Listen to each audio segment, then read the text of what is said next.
Talk about it all here on the Jordy Culotta Show. Make sure and hit that like button, share button, comment button.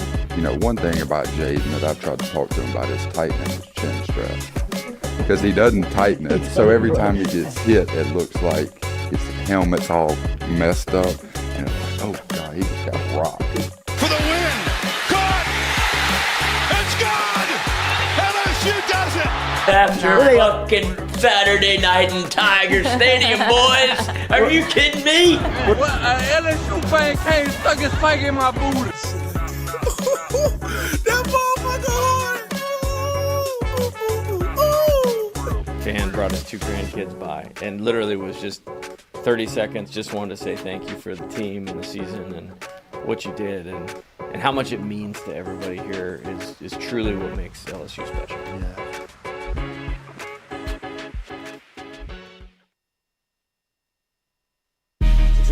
Coach Kelly, we're official. Finally, I'm Get a telling chance to meet you. Thought I had to get a private audience with the Pope. There's Jordy.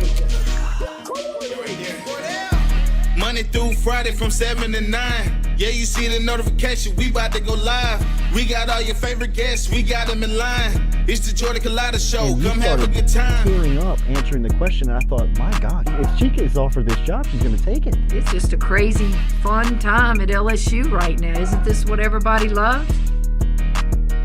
From the boot to the east to the west coast. No matter where we at, we open up the phone lines. Come and join the show. Make sure you tell your friends about Jordy Culotta Show. Yeah. Let's go!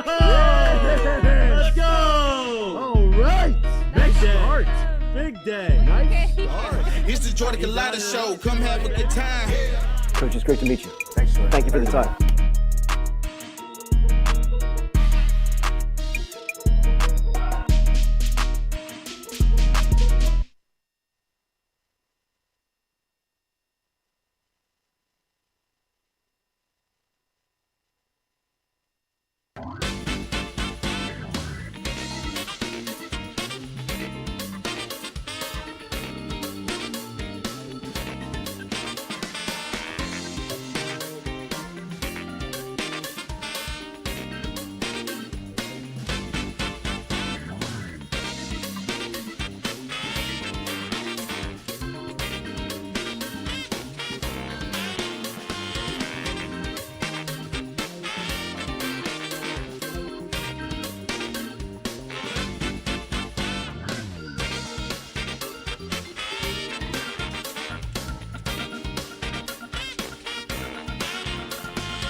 69, 68. Fire the cannons. 2-1. All right, good morning and welcome in on this Thursday edition of the Jordy Culotta Show. Lloyd is here with me. Christian bailed this morning, didn't make it in. Not his birthday. Not his birthday.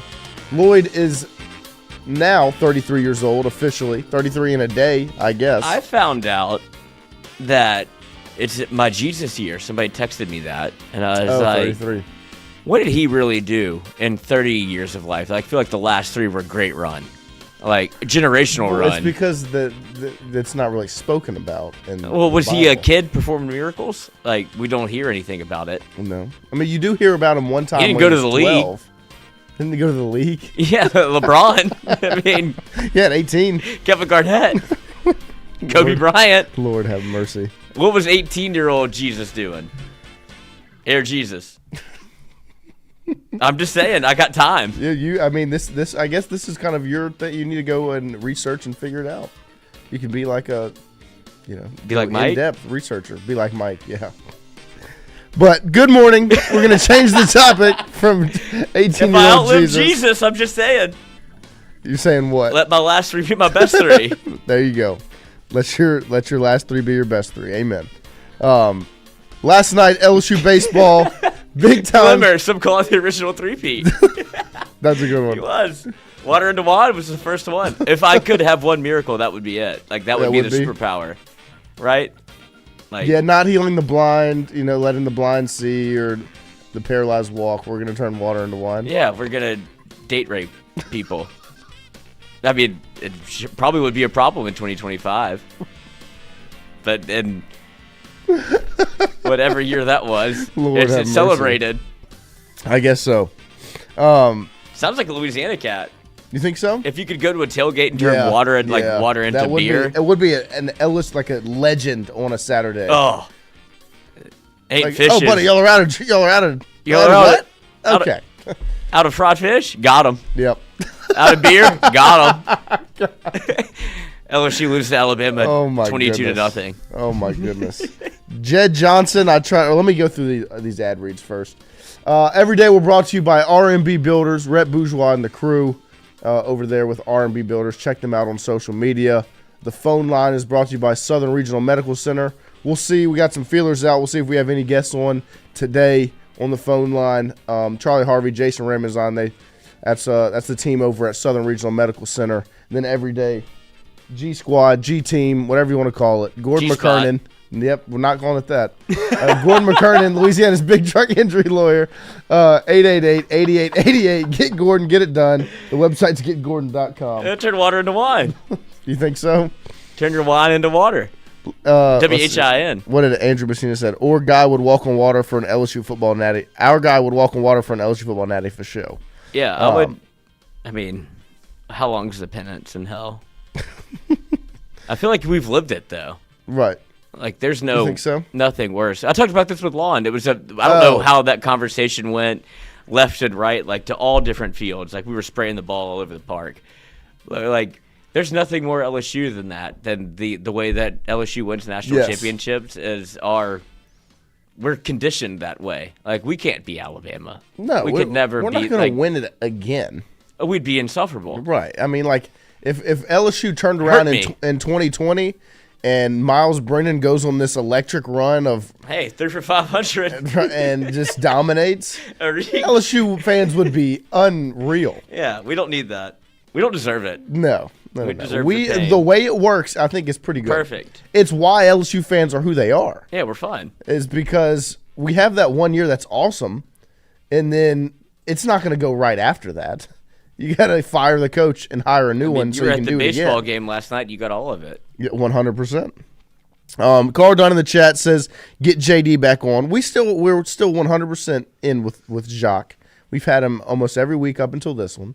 He just had some business he had to tend to yesterday. So we're still going to try to hold on to that segment, of course. If Jacques leaves us, we'll quit the show. I mean, simple as that. That's our buddy. Jed Johnson in the chat, I'm going to get back to you. He said, "I tried to tell y'all about Lon yesterday, but y'all didn't listen." Our guy Lon, rough day for him yesterday. Stepped in it. He had to take it on the chin. He puts out the news about Al Davis being set to sign as the LSU new D-line coach. That turned out to be incorrect, and he got bashed on Twitter yesterday. And I mean, I'm not going to say rightfully so. Nobody should be bashed, but yeah, I mean, called out for it. Well, he's operating in a fast space, over right. He's operating in a space that is literally like a zero-sum game. And he's done a relatively good job at being right in the past. You know, like to the point where people take it. Right, like the Blake Baker news, when the Blake Baker hire was made, I was the first person to put it out. You know, like he's not just guessing, right? Now, are his sources the most ironclad trusted sources? Obviously not. But he's got something, because he's not just going to put these things out without any semblance of a source. And we talked about it yesterday, and we will also eat crow. Because we did discuss it yesterday, but we didn't go out and say anything was set in stone or happening. We were very upfront that it was not official. It seemed as if it was going that direction, but nothing was set in stone. But in our defense, and even to explain it a little bit, it made sense, if I'm going to be honest about it. I mean, just the situation that LSU has at hand. Lon obviously put it out, and he's had trusted reports in the past. There were other people in Baton Rouge media talking about it that cover the team and the program that put out the name, really started the discussion before Lon even made it official. Tiger Rag doubled down on Lon's report. I think Glenn Gilbo's the one that put that out. Well, a very trusted source in LSU sports. Dude, if you thought I almost killed the channel when I deleted it, the first time we had Glenn Gilbo on. The only time we had Glenn Gilbo on. Head of the HOA. Yep, 100%. Which makes a ton of sense. Like, of course you are. Yeah, like, right. Good God. But yeah, that was as bad of a reaction we've ever had from a fan base. Oh my gosh. If this is what this show's going to be, I'm out. Like 100. I mean, they were not happy. I remember it very well. Cordell in the chat, he says he's doing all this in Utah and been right a lot of the time. Yeah, I mean, take SHIT happens. He's trying his best. Yeah, and his in our discussion yesterday, it made sense. And some news is better than no news. Right. I mean, at least give us something to talk about.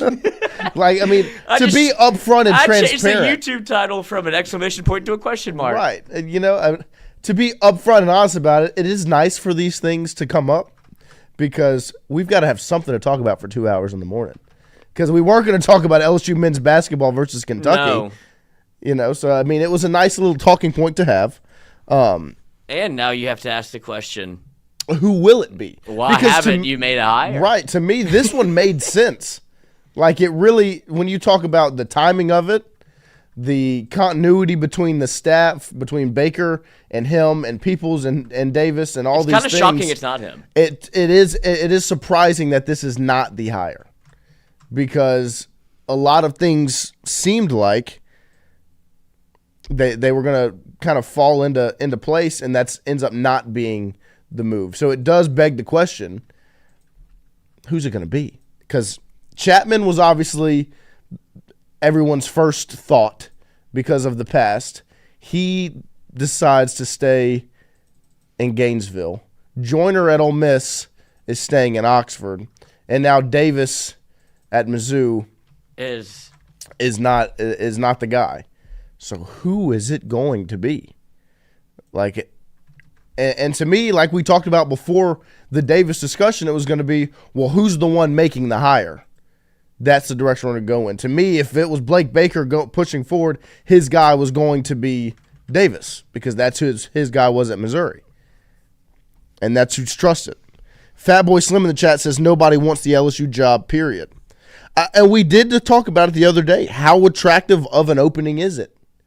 The pressure, all-time high, because of just the discourse around Kelly, the transfer portal additions, all of these things just instantly add to the pressure at LSU that's already high.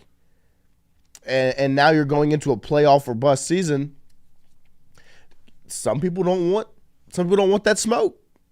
On top of that, It's a room that's being rebuilt. It's in a much better place than it was, but it is still being built up because of how barren it was when Bo Davis got here.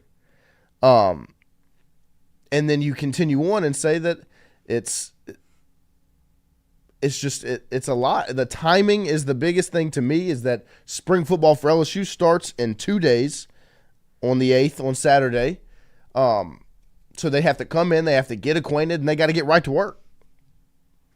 And they also have to leave the same situation if they're coming from another school, where if they're at Florida or Ole Miss or Missouri or wherever, they're getting ready for spring football. They're getting ready for all these things. They're bringing their own transfer portal class in. They're building up their own room, creating their own culture, building continuity with their own roster. Just to up and leave and say bye and go do the same thing somewhere else and restart, it's tough. Darren Tross, no need to rush and get it right. Unfortunately, y'all think LSU job is the best. I'm not saying that the LSU job is the best. I think this is showing you that it's certainly not Middle Tennessee State. No. I mean, it is a nice gig, and it's just there's a lot of factors right now that are kind of working against LSU in the hiring realm. When you talk about coming into all the pressure.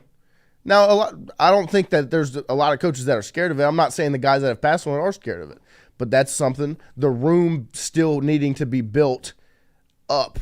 You know, it's like I said, it's in a better place. And then the timing. The timing to me is the biggest deal. Carl Dunn, Peoples is going to be the temporary person anyway. It's not like it's in bad hands. Nobody's saying that, but you're going to go make a hire. You would like them to make it. Like, it's not that they're not going to make the hire, or we don't think they are, that they're making it obvious they want to go get somebody. My retort would be, let's see the best way to phrase this. You hired Alex Atkins, right? No idea he was coming here, correct? I think you can kind of put the pieces together as to how LSU is doing things. I think LSU fans and the LSU narrative has been so much like it's done almost publicly. Right. Like hires are made where, I mean, I can remember when Jimbo Fisher was signed, sealed, delivered. And that was a million-page conversation on the internet where it was done, and then it wasn't done. Then you come back and you realize, like, oh, they weren't wrong. Like, it was as close to being done as it can be. And now with Scott Woodward, everything has been underneath the table. Like, you're not getting any sources, no leaks, really, in terms of what's going on inside the like, did you think Brian Kelly was going to be the head football coach at LSU? Nope. Did you think Jay Johnson was going to be the head coach for LSU baseball? Nope. Not at all. No, 100%. The Mulkey's the only one that there was a sense of kind of an idea behind it, but that's just because the fan base was the one kind of pushing the narrative. That's the most. It was too obvious. It was so obvious. It's Kyle Williams. Right. Glimmer says it was just the highest paid D-line job in the country. How is that a bad job? I'm not saying it's a bad job. It's a tough situation to walk into. But I'm saying Bo Davis, and my retort to that would be Bo Davis was the highest paid D-line coach. I'm not going to go out there and say LSU is the highest paying D-line job. You had to go pay Bo Davis that contract. Mm-hmm. Whoever comes in next is not getting that contract. And it could be phrased as like almost now it hurts you because like you're not going to pay me 1.2. I know you have it, and now it's a different conversation because of revenue sharing, because of the way that you want to probably split up your money that goes into LSU football. 100%. You're not willing to put 1-2 on the table for a coach that is that. I mean, he was a Louisiana guy. It made sense. It was the right hire at the right time. Where you bring in somebody that used to coach at LSU whenever in 2003. Like, he was on the strength staff as a GA. Like, that's a guy that you're like, okay, loves Louisiana, loves to recruit it, knows the ins and outs. This one, I don't know if they're using that as leverage to be like, well, I heard you're all paying 1.2. Right. And why don't I get that? I think the LSU job, it's not in any way a bad job. I think it's a good job. It's a great job. And it's at 100% one of the best in the country. And if the job was offered to me, I'd take it in a heartbeat, obviously. Like, I'm not sitting here saying that LSU's in trouble and it's a bad job and it's in a bad spot and nobody wants to work for Brian Kelly and nobody wants to work at LSU, because that's not the case. Alex Atkins just a couple weeks ago, came and took the LSU run game coordinator, tight ends coach job when he was an offensive coordinator prior. The guy that was Miami's DC last season is now an analyst on the staff. LSU is still LSU, that's not changing. I'm just saying there are factors that are working against this opening right now.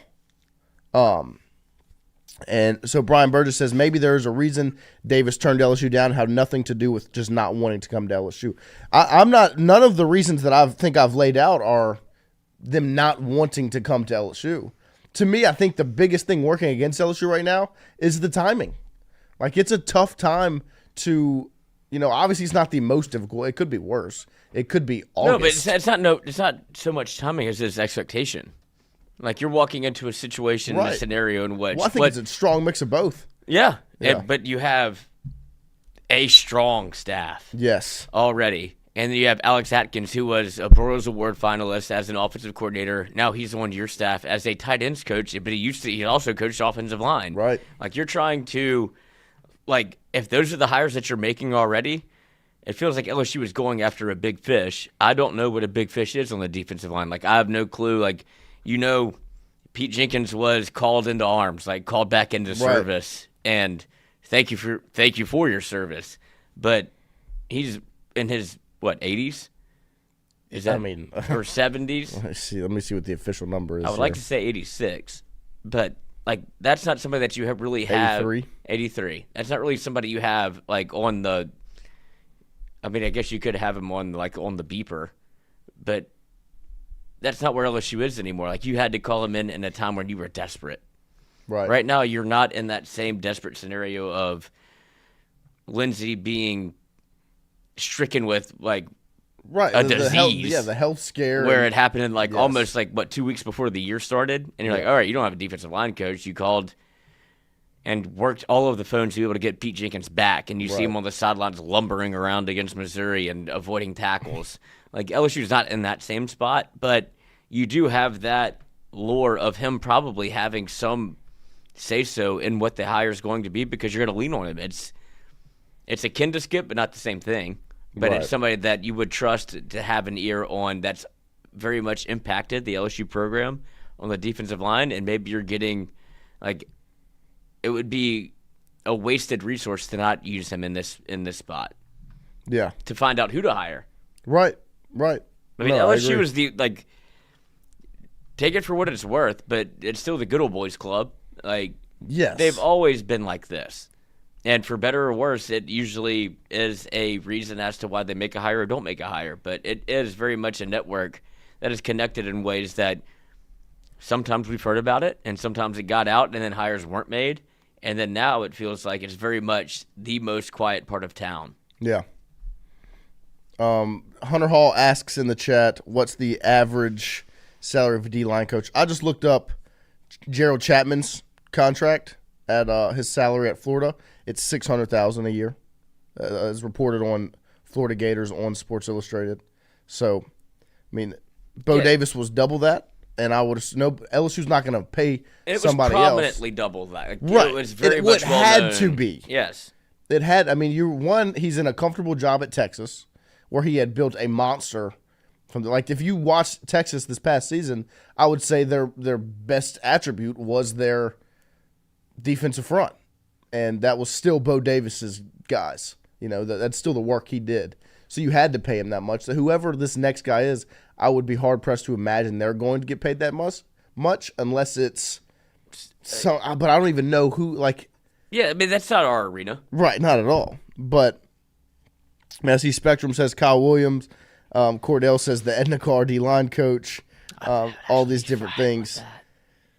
Some Coach O in the chat. I don't know who the guy is going to be.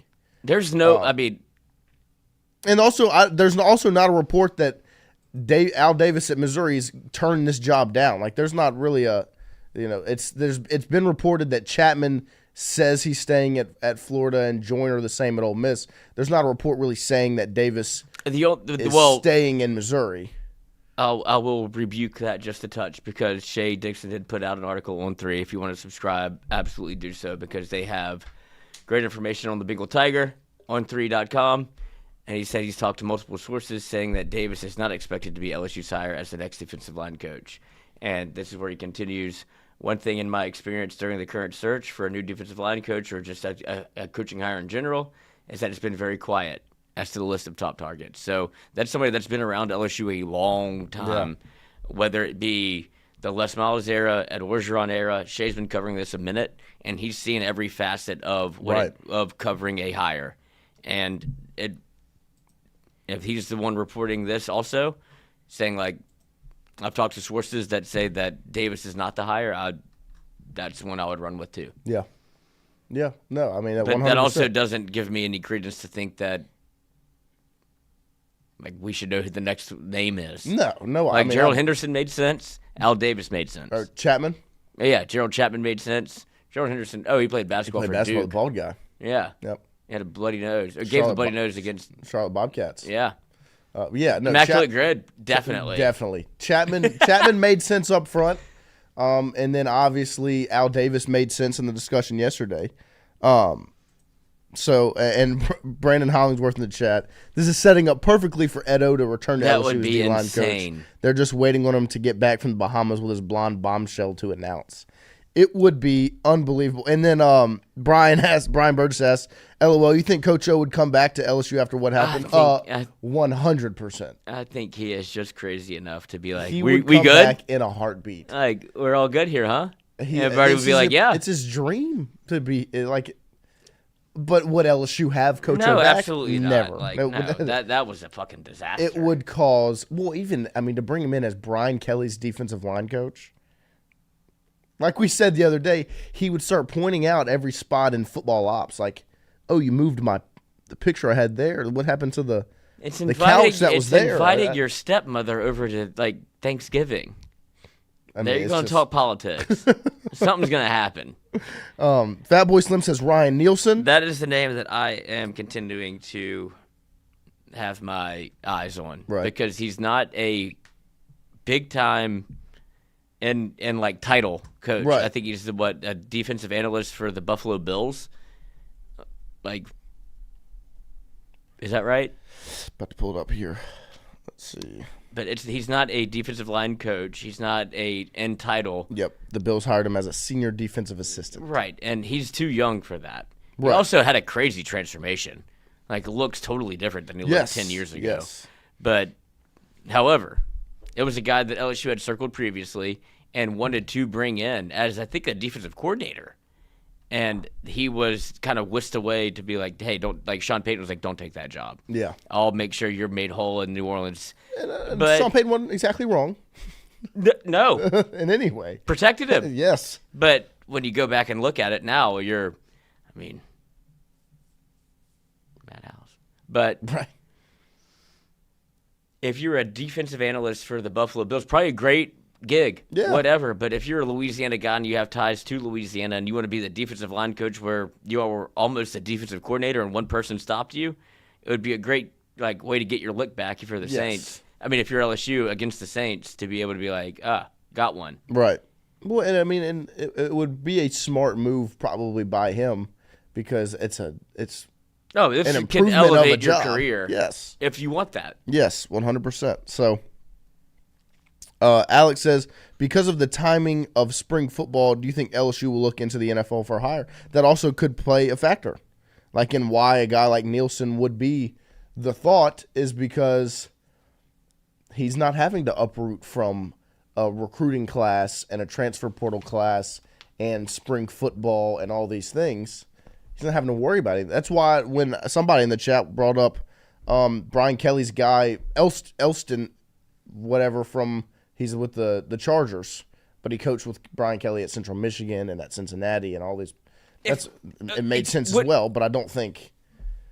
If that is a move that LSU makes, would you not feel like it's a bit of a Napoleon? Like that's what it would feel like. Like I need somebody to take this job. 100%. Versus if it's going out and getting it wouldn't be to me going out and getting your guy. Yes. It would be I got to call one of my buddies up to come handle this for me. Like somebody take this fucking job. Yeah, it would be like it would be Edo calling the offensive coordinator. Right. Like, you have to stay. Yeah. He's like, I don't want to do it. It's like, I don't care. Yeah. No, 100%. It's just Do me a favor. right. That exactly. That's what it seems like. So Yeah, like you're not going to get South Carolina's it's defensive line a coach. Like they're in a better spot. He recruited that entire room. yeah. I mean, I'm not he's got- leaving. They just paid Dylan Stewart millions of dollars. Right, I'm to not stay leaving there. Dylan Stewart. You know, it's a tough and at the same time, you need somebody that's going to understand the dynamic of the defensive line room at LSU because it's one that's not everybody has. LSU's never had it where you're splitting edge rushers and D tackles. It's an organizational thing that you have to figure out. Colton Mack says, Lloyd, happy birthday, bro. A little late, but of course he's going to appreciate it. I take it. Yeah, but so I mean, we'll see. I still expect to hear something soon. I would be surprised if they let it go on. But would you? I mean, This you can't staff go has until dragged after its feet on you like can't multiple go after occasions. spring football. To me, that's just They didn't hire a defensive line coach whenever Jimmy Lindsey got sick. It's not a priority. right. It's just, but with the pressure that's coming in this upcoming season, the things the battle that you're going to have to fight. You have to make this hire sooner rather than later. Well, you don't want to make the wrong hire. Of course not. Of course not. I'm not saying rush it and make the wrong one. I'd rather be right than fast. But And we said this whenever it was announced that LSU wasn't blindsided by this. They had Right. at least right, a couple 48 a hours handful of notice. days. Yes. You know, but it does feel like now that you've been blindsided. At least whether it be the people that you reached out to that told you no Right. versus where you are right now, it feels like you've been a little bit like you're kind of bent over the barrel a little Like bit. they thought they could have got this done last week or this week, and they haven't. Like instant. right, and they haven't. And And That- lift, run, hunt. Hell yeah, brother. come on. An LSU D-line coach is one of the best jobs in the country, right? Like, you would think so. Yeah, I still believe how it much is. faith do you have in this hiring process? Like, you would, if it's Woodward, like, people That's are quick to judge. right. That's the and we talked about. And if it's a when- Brian Kelly guy, it's a loss. right, and that's the thing we first talked about is who is the one. if it's Ed leading Orgeron, the it's a charge. win. Right. Yeah. Like, is it a Blake? Is Blake Baker going to pick his guy out? Which would be that's what I would want to happen. That's why we made, like, I don't think we were grasping at too many straws there. No, not at all. Is it Brian Kelly going to get a D-line coach and telling Blake Baker this is your guy? That's the situation I don't want to happen. You know, where if it's a Brian Kelly guy, he's coming in. Well, I don't really like the way Blake Baker's doing. You know, if there's that's a situation I would like to stay out of. And to me, it also be Woodward saying this is what the direction should be. There's a lot of dynamics moving around, so it's not that I don't trust LSU's hiring process because it's worked so well when you're talking about Atkins and Baker and Raymond and Bo Davis even when he was here and all this list of guys that have come in and been hired. But there are a lot of dynamics that have to come up, and I personally want Blake Baker to be the one leading the charge on this hire. Going to get his guy. The guy that's going to come in and work with his other guy, Kevin Peoples, in the defensive line room, and somebody that LSU's defensive coordinator is comfortable with and wants to have here and has a relationship with and a dynamic and all these different things. These are all pieces that go together in the puzzle to make this work because, once again, the pressure is high. High going into it. Next season is still playoff or bust. If Bo Davis leaving did not change the timeline. No, it didn't change At your all. trajectory of what you're expected to do this At year. all. And so, But it also is something that will be very much pointed to. right, if it doesn't look right, if you bring somebody in and Well, it was so bad under House. right, and so if you look at it and it doesn't look like the improved defensive line you saw last year, or there's a visible difference, or it's worse, or it also could be very, like Lloyd said, very easily the one thing that's pointed to. So Glimmer says the people who want Edo back and the people who want Will Wade back are the Spider-Man meme right now, one and the same. I mean, 100%. Coach O is not. It's not going to happen. In a perfect world.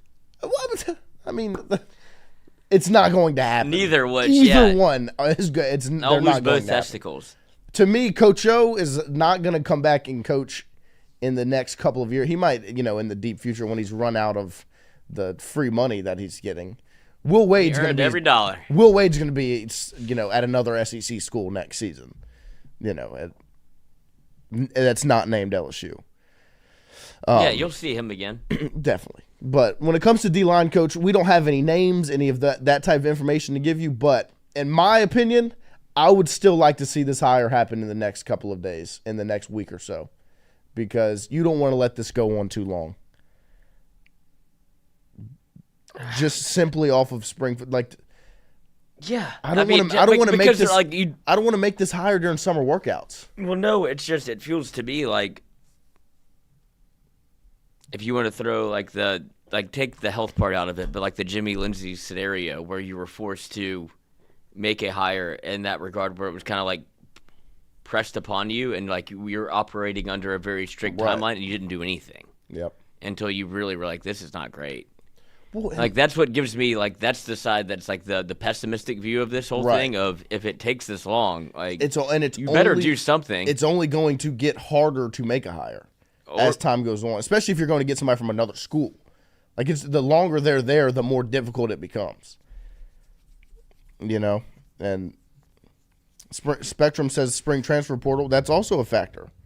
Absolutely. You would like to bring somebody in to come in and build a relationship and hold on to these guys. Or bring somebody with you. Right. Or bring somebody over. And I don't know how many spots LSU has left to bring people over, but that's another factor in this whole, puzzle that is this situation. That's another piece of it. So we'll see what happens in the coming days. Yeah, we have no clue. We have no idea. But Al Davis is not the guy. Rest in peace. LSU will not be hiring Al Davis from Missouri as the next defensive line coach. We'll see who's up next on the list of names that pop out. God, what if they bring back Jimmy Lindsay? Where is he at now? He is. Was it Western Kentucky? Yeah. I mean, they're going to kick the tires on, to me at this point, everybody. So Cordell says, ask Saban for suggestions. What if it was Saban? Well, that's Pete Jenkins. It's the same person. One of the same. Why don't you just hire Saban? D-line coach? D-line coach, Nick Saban. Imagine. I mean, you got Bill Belichick. That was on Hard Knocks. Now he's not on Hard Knocks for college. Like, Bill Belichick's coaching college football. Yeah, it's unbelievable. So nothing's impossible. And I think his defensive line coach is Bob Diaco. If I'm not incorrect. No, you're right. If I'm not incorrect. I saw that name pop across the timeline because he had an insane interview whenever he was a college head coach at some point and had a hell of a run in terms of just sideline interviews. Yeah. But yeah, that's North Carolina's defensive line coach was a Diaco. I don't want who was the other one? What? That also Jancic? None of those. Like we're not running it back. Right.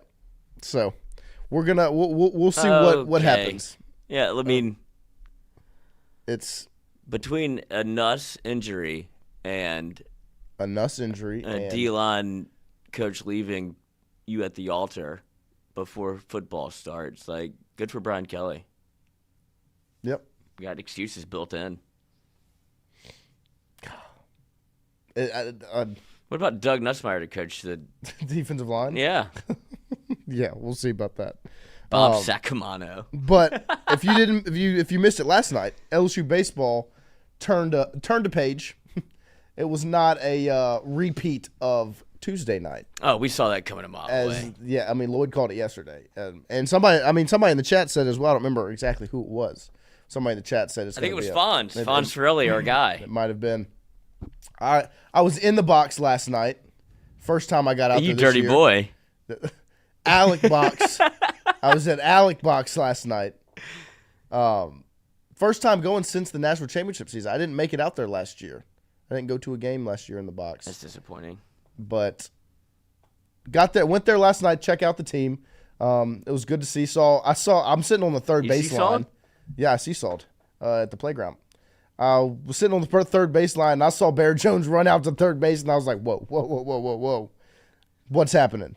Because now I see Reeves at second, see Costello at first, and I got Bear sitting on third base.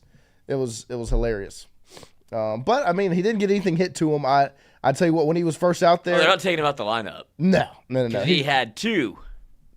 Freaking moon. The second one got lost in the night sky. It was a rocket shot. Taco. It was pretty impressive. City. And then we were doing mic'd up last night. Because I'm not going to be surprised if Bear is about to start heating up here in a second. Because we've been hitting everything hard. Like they do the StatCast on LSU baseball data. Like where it's like everything's over like 110 miles an hour off the bat. He's just hitting everything right at people or like line drives down. He's going to start lifting some soon. And whenever they talk, I listen for LSU baseball because they know it. They see it differently than we do. And he was proven to be correct because Bear Jones leaps twice yesterday, both 2-run home runs, I believe. And that was a trouncing. That was definitely a Jay Johnson moment for like – whenever he's in the presser going, it's kind of a clunker, we're definitely going to learn from this. It's coachable. Don't want to be in that locker room. Nope. And they showed up, and it's like, if anything, you better give effort. Yes. And you saw, we were doing the show during the first inning. We did an entire hour, and LSU was still at the plate. I was like, are they still batting, or is my stream? They went through the lineup in the first inning. It was an hour. Yeah. Of Curiel just turned batted it over. twice. Yeah. It's like, yep, that seems about right. He could fold this thing up now. Yeah.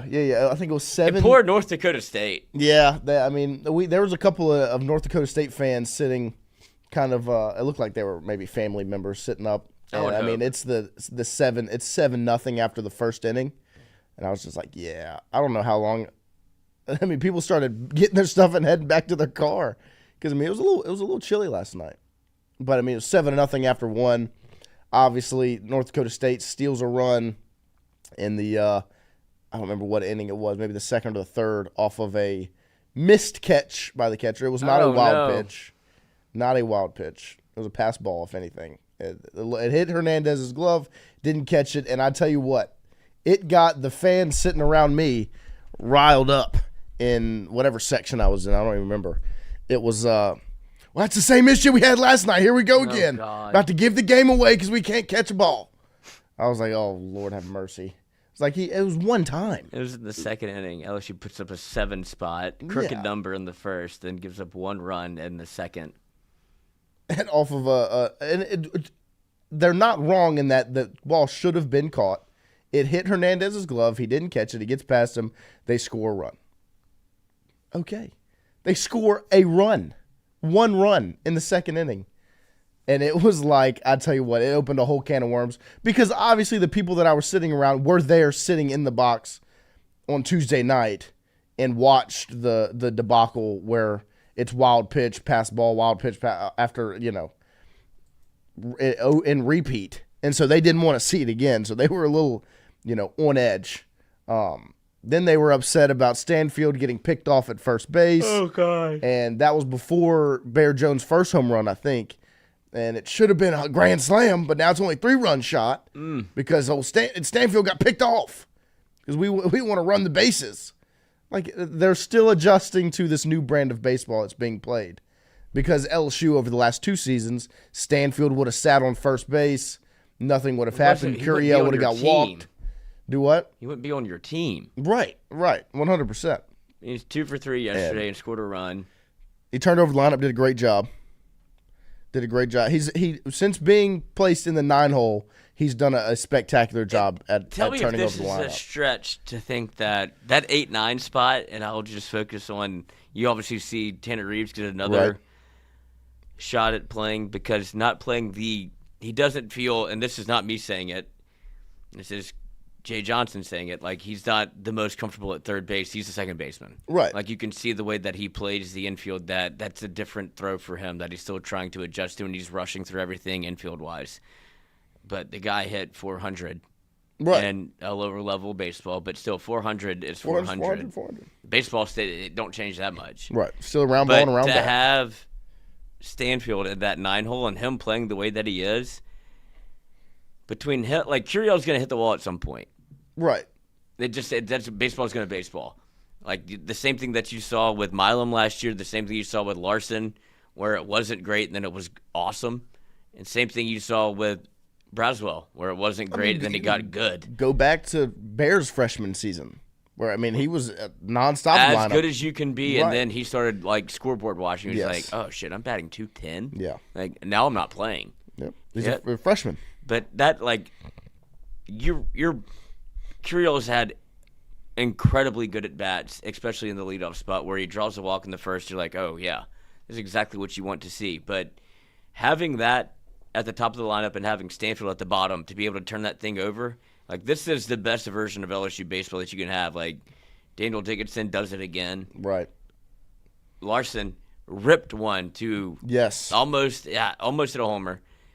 Pulled it foul to right, then hits a laser to left, and it was good to see him just to make contact. It was right after Bears home run, too. Yes, but he's been kind of shaky, forcing it at the plate a little Pressing. bit. I feel bad for him, absolutely. And then, obviously, you don't see a Beatty behind the plate until you do. Right. And Luis Hernandez gets the start. But they even got Priester in there. Priester he came in to catch for Dalton Beck after Schmidt came out. They brought Beck in on the mound. His first appearance of the season. Jacob Meyer sighting. Fonda sighting. Also, the real conversation that LSU needs to have, or at least the people that talk about LSU, William Schmidt's not long for this life. He's not a midweek starter. No. He is way too good. If it wasn't for the fact that you have Anderson, Ianson, and Shores, he would be starting one of those 3 days. Last year, he's a starter. Last year, he is your Sunday guy. Yep. And there would probably have been a conversation at the start of the year before Jump really hit his stride and got in his groove for him to be the Friday or Saturday guy. Yeah. I would say that Shores is on the Gage Jump timeline. Yes. But you're loaded enough pitching-wise to where Schmidt doesn't have to be a weekend guy yet, but I would be hard-pressed to not see him come in. And you still haven't seen Gavin Guidry yet. Yep, and you're not going to see him this weekend. Whoa. Jay said it in the presser last night. Oh, God. Not this weekend, hoping for next weekend. So Missouri is the SEC opening weekend in league play. Is he going to start? Weekend. There's no way. A midweek. I wouldn't mind him being a midweek-ish and Schmidt move into his. Well, to me, I think the kind of the play right now, Schmidt is kind of your backup Kaysen Evans in a sense, where it's high leverage. But that's also your backup like Gavin Guidry. Right. We put him in, and we talked about this with Jay Mitch, and he made a good point. It's tough to put a freshman in that spot, but he's so good to where the way that they're handling him right now is what they did with Cade Anderson last year, but at an elite level, where Cade never really got that opportunity until later in the year, but now they're putting Schmidt in that spot now. Get him starts, get him going, and then you saw him in Frisco in high leverage spots, come in and shut the door. Oh shit, yeah, that's elite stuff to come in as a freshman and throw 97 in the 7th whenever you're up 1 with all those eyes on the whole deal. Right. You could go back 1 year. You had the highest rated recruit to ever come to LSU. Lefty, goes to Oklahoma. Right. Can't find the strike zone ever. And you put him in every spot possible. Right. You put him in start of midweek. You put him in when you're up 8. You put him in high leverage, and nothing made a difference. Right. Schmidt seems to be cut from a different cloth. Oh, my gosh, yes. I mean, it was impressive watching him work last night. He pitched 4 innings, gave up 2 hits, 1 run, 2 walks, 7 strikeouts. He had 73 total pitches. Yeah, you'll see him on the weekend. And so you'll see him probably at some point this weekend. The ERA was 1.46. At one point when he first got out there, and obviously the first inning, it's 3 up, 3 down. And the second inning, they show the ERA on the screen, and I just caught a peek at it, and it was 0.96, and I was like, it's not too shabby. Yeah, 2 walks. Pretty impressive. Faced 14 guys. Oh no, faced 19 guys and had 7 strikeouts. It's gonna play. And they had North Dakota State shouldn't even got off the bus. Yep, they had no chance. But I mean, especially for you go 3 up, 3 down. LSU does, or the LSU defense does in the first, and then they turn around, they score 7 runs. They turn the lineup over in the bottom of the first. Their DH is batting 0. North Dakota State's nice. Fonz, says Guidry will probably come in and throw 1 to 2 innings this weekend. From what I saw, let me pull up John Eads' tweet here. Shout out to John Eads, obviously. Baseball coverage, once again, killing it. He got a clip of Jay Johnson talking about Gavin Guidry, and he says, let's see, let me get to the quote here. That's the video. Let me get the quote. Jay Johnson and Gavin Guidry. Won't see him this weekend, but hopefully next week, trying to keep him on track. A mid-body injury Gavin Guidry woke up with 2 Thursdays ago, is still recovering. Jay went on to say, I think we need him. He brings something different to the staff. We need to get him back. And I'm not worried about it. Which is why we're doing this right. There's no reason to stress on Guidry. But, yes, Fonz, the Mizzou weekend. That, to me, is the weekend that he'll come back in. And I think at this point, why not have him keep him as a closer? Like, that's his role. Not even closer. You have Case and Evans as a closer. Like, you've made that. It's been very much seen. Right. That's Case and Evans' role. But the same role that I see for, like, Schmidt is vying for that role as a stopper. Like, right. Gavin Guidry was given a midseason award or preseason award. Right. I guess is how you should put it. As like a top 50 like stopper in the country, which I agree with. Because there's not many people I have more confidence in when you see him on the mound and things are going right than like Gavin Guidry in a high leverage. Right. Like against North Carolina last year, he comes in, you're like, yeah. Season wasn't even going great for him. No, not at all. And he comes in, you're like, kind of love him in the spot. Of course. And he shuts the door and fucking screams and kicks, and you're like, oh, fuck, I'm all in with this guy. That's what he does. Right. He's like, any momentum that you think you have, here comes the fucking hammer, and I can throw it 92, 93 on the corner, and you don't have a shot. Right. Like, you almost wills his way to pitch, like, getting you out. Schmidt feels that same way, like, not in the terms of, like, attitude, but just, like, the way, like, the demeanor, in the sense, like, he's not going to have that yet, but because Gavin Guidry's a position player. Right. They're all a little bit different. Like, Case and Evans, position player. Yeah. And, like, where I played shortstop, I was a top 15 shortstop out of Texas in high school, where I have a little bit of a different mentality as opposed to just, like, a pitcher where it's like, oh, it's not going great, get me out. Right. He's got, like, gamer. And he has solidified himself as the closer, whether that be Jay's call or him just being too good to ignore. And so that would have been Guidry's role, you thought, going into the year of the guy that, like, maybe you bring at the back end of, like, give me 6 outs, give me 3 outs. Case and Evans is doing that. Yep.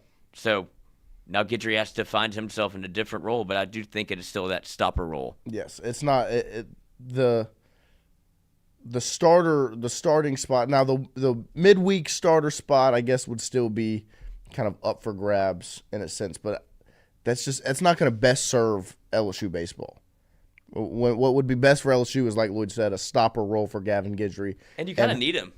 Yeah, no, I mean you still 100%. You think that, like, your pitching, or deep as your pitching staff is, there's still a spot for him. Well, I mean, what we talked about, you need 8 guys. Is that what it was? Was that the number? It was 8 pitchers that you need.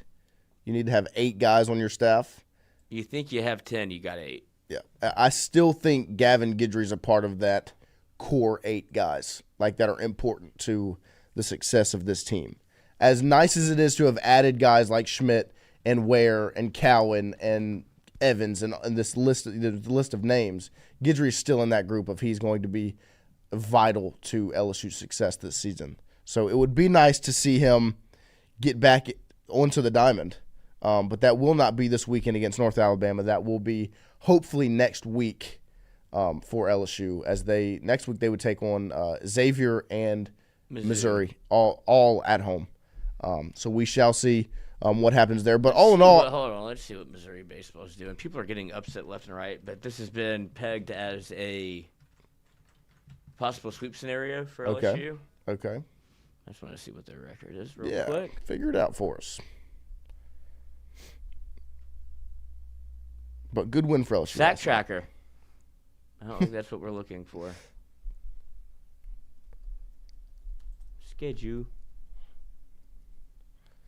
Mm-hmm. They have wins. Full schedule. Jesus Christ, Missouri website, get it going. Yep. 6-6. All right. Not great, Bob. They lost to Penn State. They lost. You know who went deep? Paxton Kling. Yep. They lost to Stetson 9-7. They lost. UCF is good. Yeah, UCF solid as they ruled Florida. They beat Southern. Yeah, they beat Southern 15-3. They lost to Alabama State 10-2. Lost to Evansville Aces. That sounds like a made-up baseball team. Yeah, they lost to Evansville twice. It was a 4-game and then split. they canceled a game Against Southeast Missouri. They face Binghamton this weekend. Christ. And then they'll head to Baton Rouge next week to take on the Tigers. Yeah, you should sweep. I would say this is that I would agree that this is the series you sweep. Starting off 3-0 in SEC play would be massive. Huge, especially if you can continue to ride this wave and keep playing strong through this weekend and against Xavier. I mean, because if you go out and you sweep this weekend, and you beat Xavier, and you're on this winning streak since losing to Omaha on that Saturday morning, that'd be a strong resume going into. Well, I'm just comparing it to last year, where you couldn't buy 3 wins in the SEC for the first month, and now if you start off with, even 2 of 3, because don't get it twisted. Sweeping is not as nearly impossible to do in the SEC, even against a team like Missouri, because you saw what can happen against. This team has gotten behind against Nebraska. They had to go to extra innings. Yeah, Kansas State. Against Kansas State. They are down, 7-1.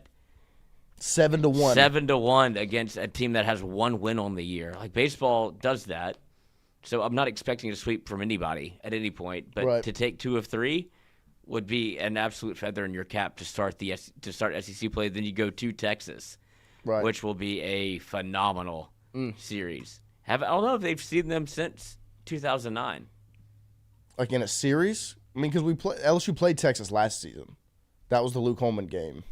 Not in a series, though, right? It wasn't a series. It was just one game. It was like the Frisco thing. Right, yeah. They haven't. I don't think they've seen Texas in a series. They've had a 3-game set since they had a 3-game set. Since it was a pretty good 3-game set.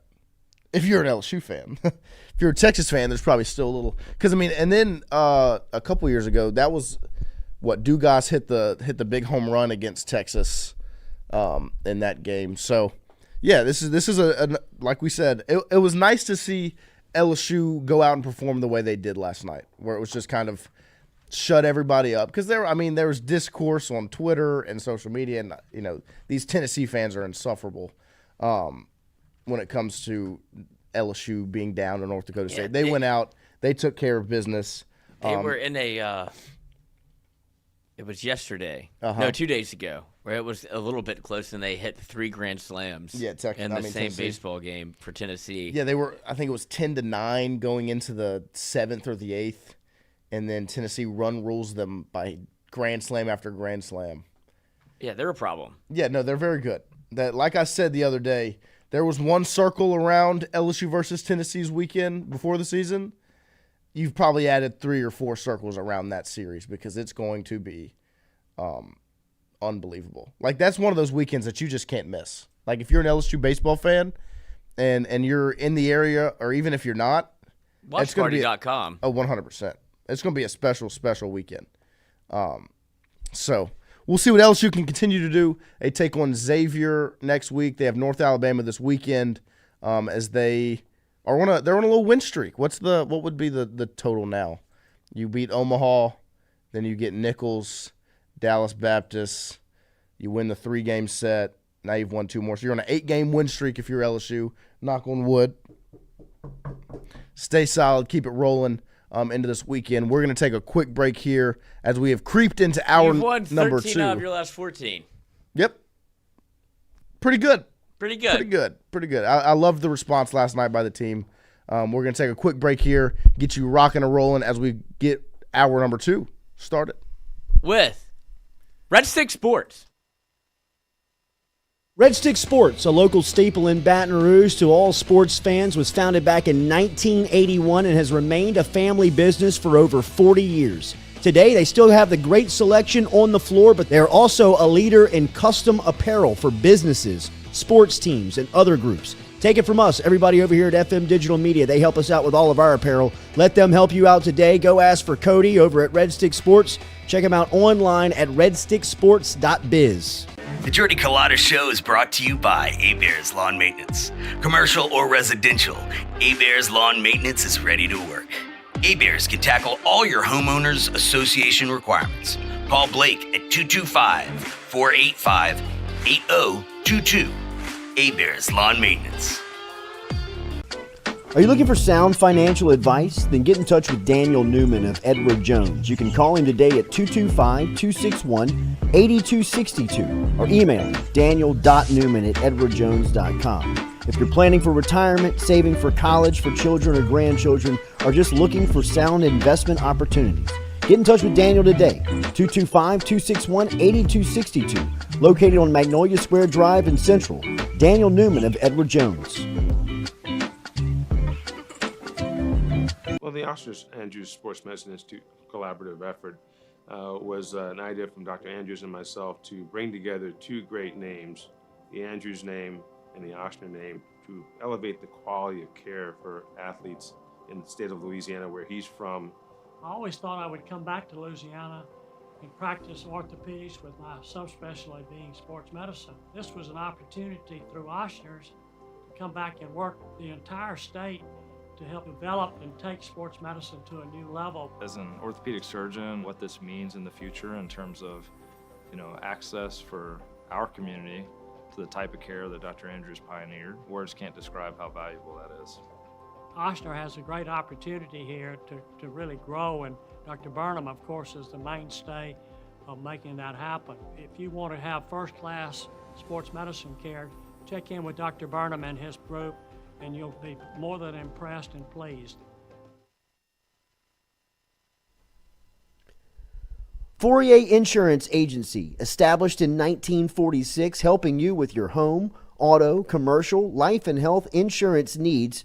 Around in Baton Rouge at 4275 Government Street and online at 48agency.com. Whatever insurance you're in the market for, home, auto, commercial, contractors, life and health, get in touch with 48 Insurance Agency, 48agency.com, or give them a call at 225-383-0682.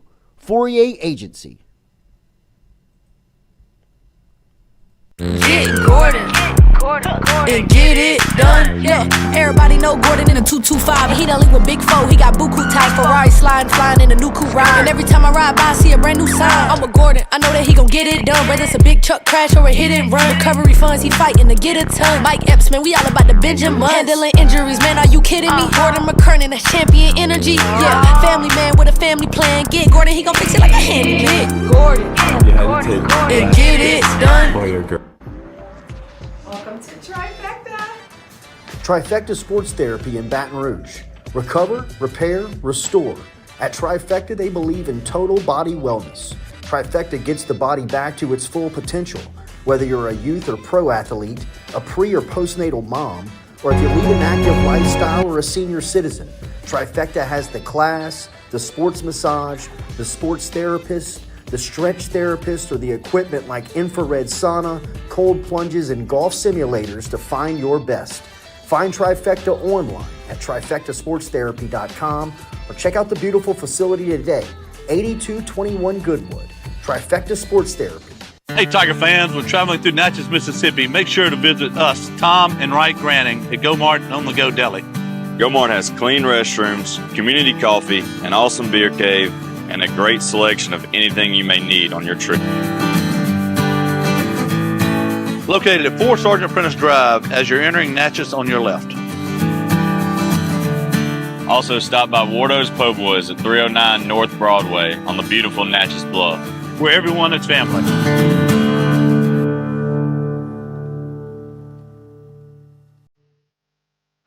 Got chores that need some extra muscle, but a large piece of equipment is overkill? That's what John Deere compact utility tractors were made for. Powerful enough for the work you need to do. Compact enough for how you need to do it. Find the equipment that's right for you at Sunshine Quality Solutions. Check out our current promotions and learn more about what it means to be powered by sunshine at sunequip.com.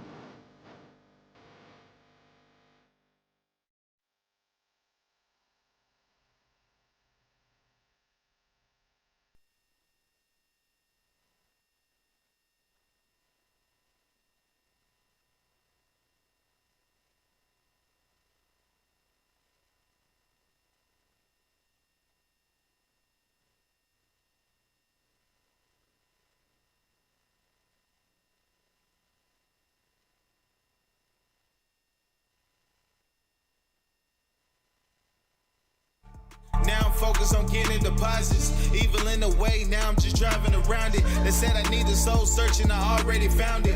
I unlocked my other side, now I'm sounding astounded. Drive by and let it ride like I'm whipping a Tesla.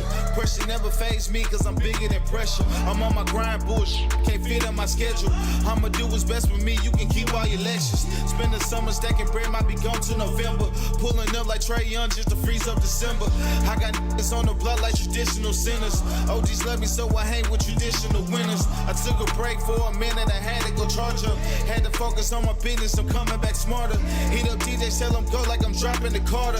Coming back like KD, it's time to go harder. Bounce back, can't let you fold up. Keep pushing, can't let you slow up. Bounce back, can't let you fold up. Keep pushing, can't let you slow up. Bounce back, can't let you fold up. Keep pushing, can't let you slow up. Bounce back, can't let you fold up. Keep pushing, can't let you slow up. They say that life's a marathon, man, shout out to Nip. They start to think you falling off and they starting to flip. Circumstances start to change and they jump in the ship. Only ones that really matter who's tied to your hip. They tried to push you to the side cause they thought you would quit. May bend but never break, your clump is legit. When you return in rare form, they all gonna be sick. You ever seen a living legend, just know that I'm it. Slow grind like IT, just know that I'm it. Now I'm back up in my bag, I'm giving them fits. Bounce back like John Morant, you know that I'm lit. Making plays like Jack Bash, I'm never gonna sit. Had to be patient, so I waited for the situation. Now that I'm focused, I'ma take it with no hesitation. The hard times that I hated gave me inspiration. Look in the eyes from my kids gave me motivation. Bounce back, can't let you fold up. Keep pushing, can't let you slow up. Bounce back, can't let you fold up. Keep pushing, can't let you slow up. Bounce back, can't let you fold up. Keep pushing, can't let you slow up. Bounce back, can't let you fold up. Keep pushing, can't let you slow up.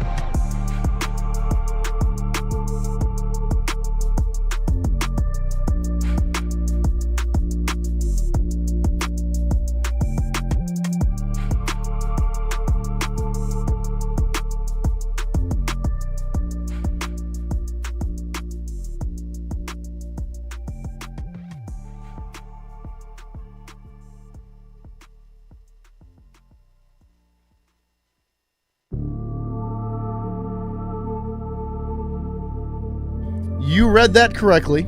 That is a Philly cheesesteak milkshake with vanilla ice cream and vanilla syrup, topped with a mini cheesesteak sandwich. That's Miami baseball playing Villanova. None of this is right. Disgusting. This looks like something that you left in your car that you put together. No, it You know looks what like I'm you were saying? eating a cheesesteak and you accidentally dropped it No, in like your if say you're milkshake. cleaning out your car. Right. Oh, let And me you're get like, this, throw put all this in the this- cup so I can yeah. just make it an easy clean. Not get at a ballpark. And obviously, some of it has The been cheese, eaten. It's dude. been eaten. Like, it's not like he's just taking a picture of it to show it off. He has taken bites out of this Philly cheesesteak sip. milkshake. And he's had a sip. He didn't touch the cheese. God, it really, like, as a lactose intolerant human being, Oh, this would kill this is a you. nightmare. That would. You've got all this cheese inside of vanilla ice cream. One, it's disgusting. Two, I'd probably still try it. What's Three, your thoughts it on would kill me. Arby's? Arby's? Solid.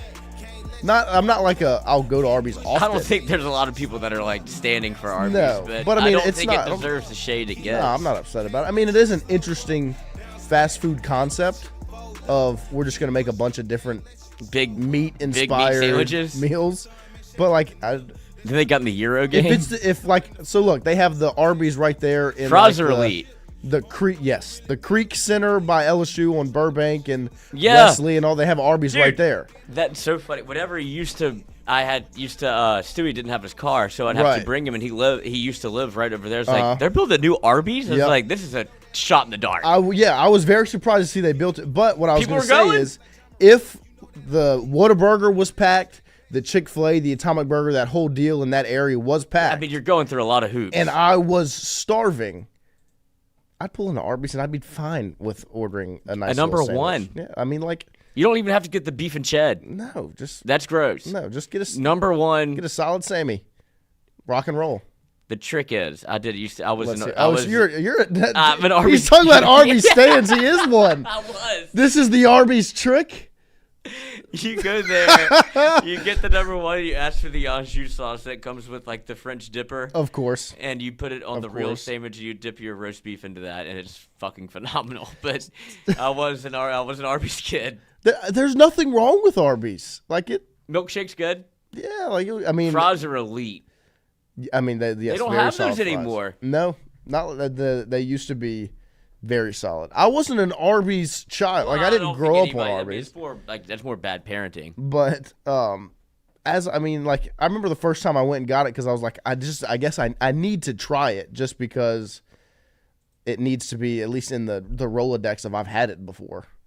And I went and tried it, and I was like, "Oh, this is It's good fine. enough to have again." Yeah, I mean, like now, when we get into like Long John Silver's and that arena, I'm not touching that. And I'm not doing for that. those. If you're judging me, fast food, seafood. I am from the fast food capital, maybe of the on the planet. LSU. Alexandria is chainrestaurant.com. So don't judge me for having to go to Arby's at some point.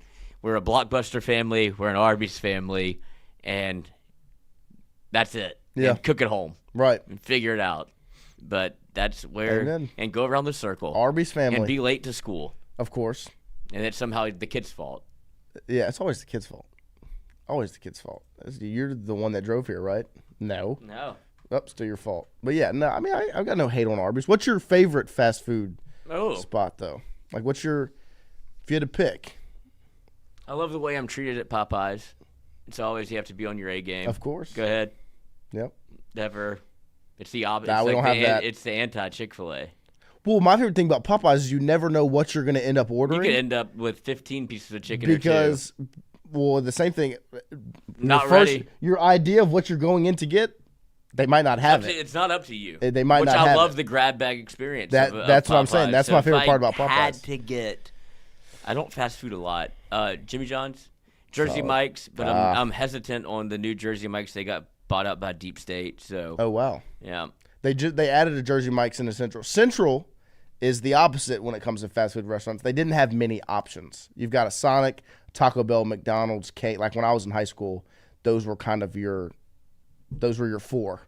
And they've now added a Five Guys and a Jersey Mike's. Tropical Smoothie Cafe, like they've added that this thing whole is everywhere, and it's solid.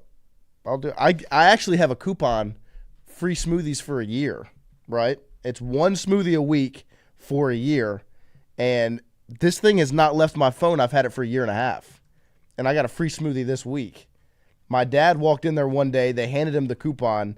I put it into my phone. I've been getting one free smoothie a week for a year, and I hope it never stops. But my go-to fast food, Sonic is very good. Sonic at A-Town is fire. I don't. Are you a Burger King guy or no? Do you hate Burger King? Because Burger King gets a lot of hate, and I think a Whopper is really solid. It's so different. My favorite. It's the Subway of burgers. I agree. Where it's like you smell it, you know what it is. Yes. And like you walk into a Subway, obviously eat fresh. Eat young. Yeah. What's your Subway order? But that said, I do like if Subway only happens on road trips. Like really? If you're going like a long way and you're like, I don't want fast food in the car, you already feel like a fat slob. See, we do Chick-fil-A every road trip. That's the go-to stop on any road, like whether you're going to the beach. Subway's always connected to like a Love's or something like that. Right. Like and nice you just get the like love of Love's. Their white American cheese is out of bounds. So good. It's so good.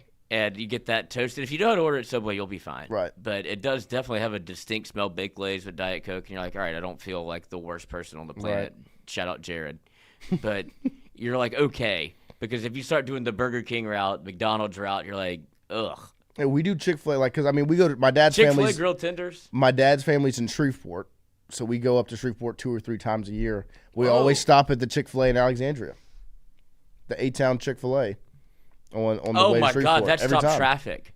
Of course. Like, they had to build a different lane because so many people, like, Alexandria is such, I love y'all, but Jesus Christ, like, we can't be this excited about fast food. Right. But it is. It's like the Wally experience whenever they get the chairs and the big soda, and they're like, this is what life is. It's like, it doesn't have to be. But Fonz, we stop at Buc-ee's every road trip. Oh. Are you a I've Buc-ee's? said this before. Don't arrest me. Buc-ee's the easiest place to steal from in the world. See, I hate Buc-ee's. It's a lot. I absolutely. And you don't even drink. Like, a hangover at Buc-ee's is brutal. I'll stop at the Buc-ee's in Texas. They're not that bad. It's the Buc-ee's in Foley, Alabama on your way to the Florida, beach. yes. It is the worst. I do not understand. Like, I don't want to go on a rant. I don't understand the obsession with it. Yeah, I get, like, the bathrooms are so clean.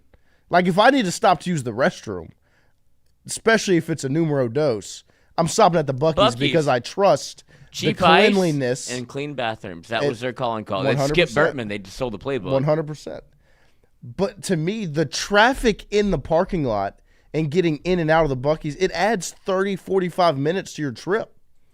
Like, I'm already driving 6-7 hours to the beach. Why am I adding another hour at this place? To steal. Yeah, but I don't steal. I'm a respectable gentleman, Lloyd. I'm not going to steal anything from the Buc-ee's. There is a conversation to be had about how almost the beef jerky at a gas station is impossible. Right. Like, it's almost impossible to validate, like, with the purchase. Right. At Buc-ee's, the $13. best beef jerky you can get and the price that you can get it at 100%. free is unbelievable. I do agree. I do agree that Buc-ee's is, like, they have a good chicken sandwich, the brisket sandwich, the club sandwich, the whole, like, it is good food.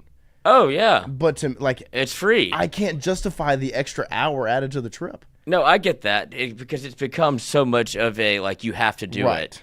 And then it's like you look around, there's, like, kids that are, like, without their parents, like, waiting around the bathroom. And it's a mess. It's a disaster in there. I remember we went But it's organized chaos. Right, we went to the because you're beach. never waiting in line. No, the lines move. Yeah. That's never the problem. It's they almost need Bohemian garlic.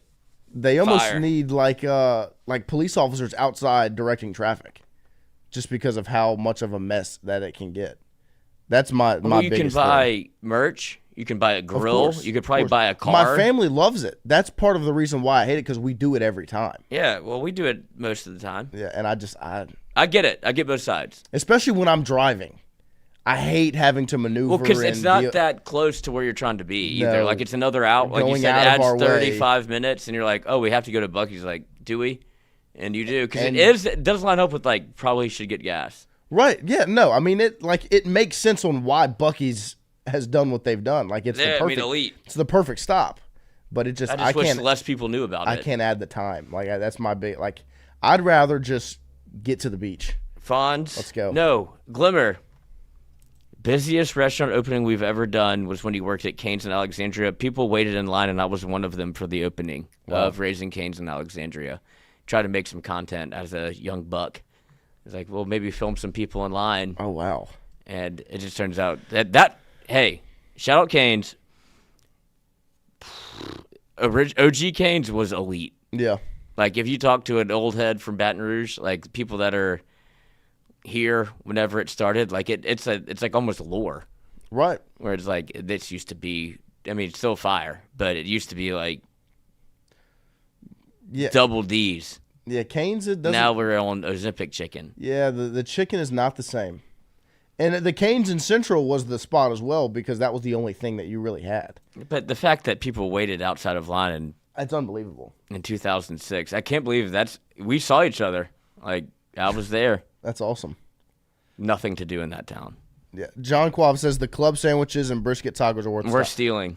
I'm agreeing that the food is good. The tacos are so easy to put in your pocket. Like, they leave them out for you, and you're like, no, I know. Honor system. What I mean, do you know how many people eat them while they're walking around? And of course, like, of it's course, of course. Like, people watching. Somebody said this in the chat. Elite. It is some of the most disheveled.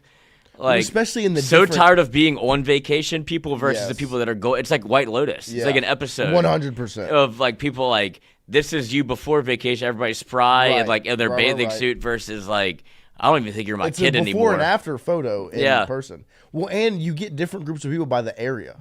Like the people that are in the merch section, like those. What are you doing? Like, come on, what are we doing?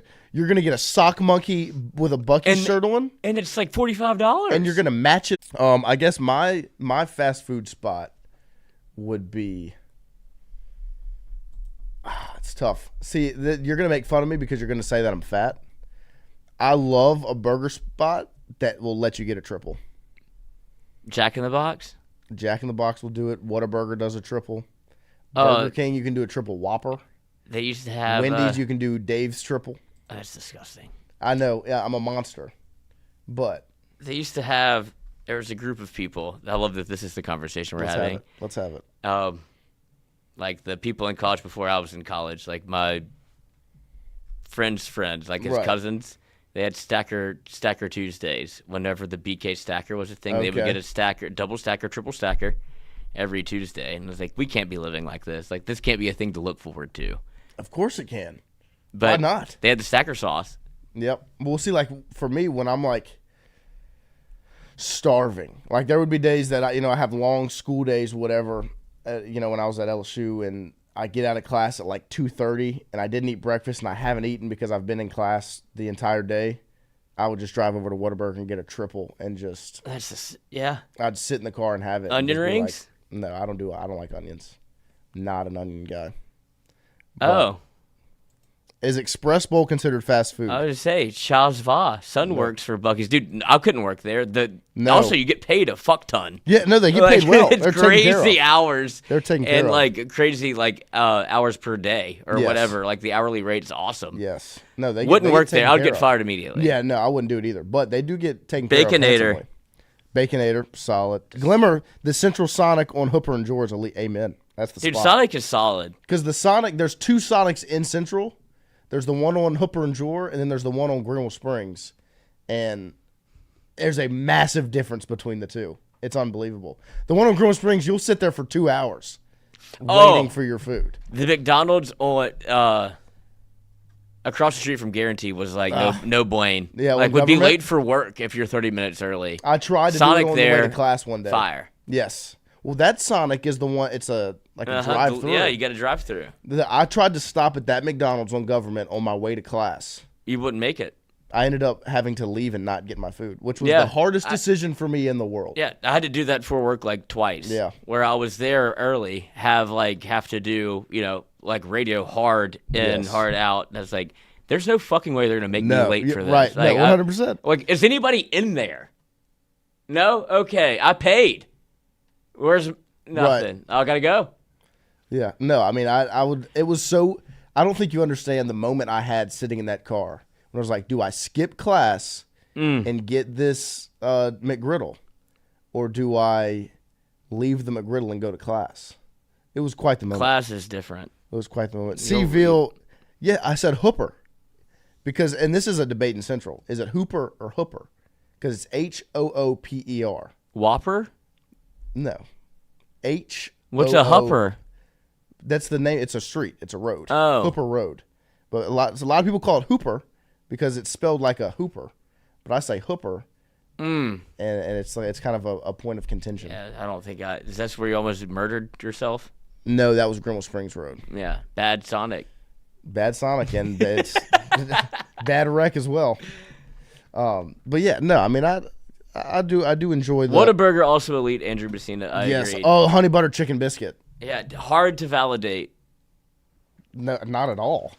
How is it hard to validate? You just shouldn't get it. Did you feel like you're a dirty boy for having it? It feels like you can feel it in your stomach. I hate that mindset. I know. Just have it. You see the smile it puts on your face just thinking about it. It's like 2 bites, you're good. It's worth, like, it's the old adage, like, cut it into 4s. Yes. And you have one shared amongst the room. But look at the smile on your face as you were just thinking about it. It's delicious. And you're saying I can't have it. But you can also get like the honey butter chicken sauce at Rouse's, and you're like, I'm not buying this. No. But you want to.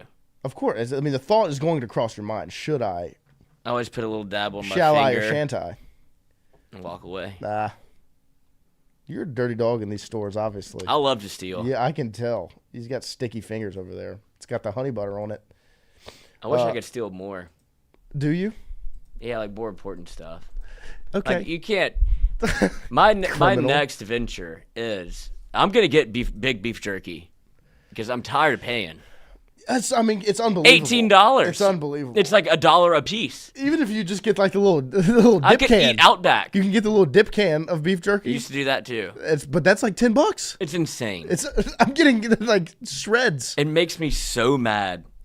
And some beef jerky's terrible. They like if you try to like take a chance on like not the highest end, not Jack Link's, not Bucky's. Yep. And you're like, and you feel Or it, Trapper. and it's like stuck in the back. Trapper, the old Trapper. Oh, best elite. beef jerky.